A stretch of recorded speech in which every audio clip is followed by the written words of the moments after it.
তো আইপিএস থাকলে আমি ফিল্ডেও কাজ করতে পারবো সবথেকে বেশি পরিমাণে, আমার অন্তত মানে যেটা আমি বুঝেছি। তো এই কারণে আর প্রশাসনটাকে আমি ভালো মতন বুঝতে চাই। শাহজাহান বাহিনীর হাতে খুন হওয়া সন্দেশখালীর প্রদীপ মণ্ডলের ছেলে উচ্চ মাধ্যমিকে 483 পেয়ে বাবার আত্মার শান্তি দিলেন।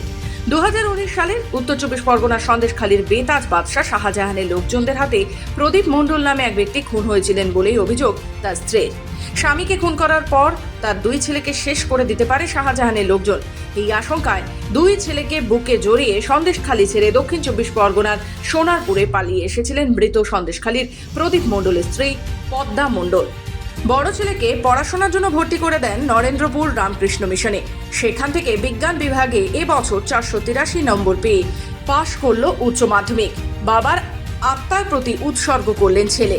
বাবা খুন হয়ে যাওয়ার পর থেকেই আইপিএস হওয়ার স্বপ্ন উচ্চ মাধ্যমিকে 483 নম্বর পাওয়া প্রীতমের। ছেলের এই ফলাফলে খুশি মা। স্বামীহারা পদ্মা দেবীর ইচ্ছা সন্তানদের প্রকৃত মানুষের মতো মানুষ করে তোলা। প্রশাসনিক পদে সব থেকে উপরে আইএএস হয়, তারপরে আইপিএস হয়। তো আইপিএস থাকলে আমি ফিল্ডেও কাজ করতে পারবো সবথেকে বেশি পরিমাণে, আমার অন্তত মানে যেটা আমি বুঝেছি। তো এই কারণে আর প্রশাসনটাকে আমি ভালো মতন বুঝতে চাই। তার কারণ আমরা যে জায়গা থেকে আসি, সন্দেশখালী দেখেছেন সন্দেশখালীতে কী কী ঘটনা ঘটেছে। তো সুতরাং ভাবতেই পারছেন কোন জায়গা থেকে আসি।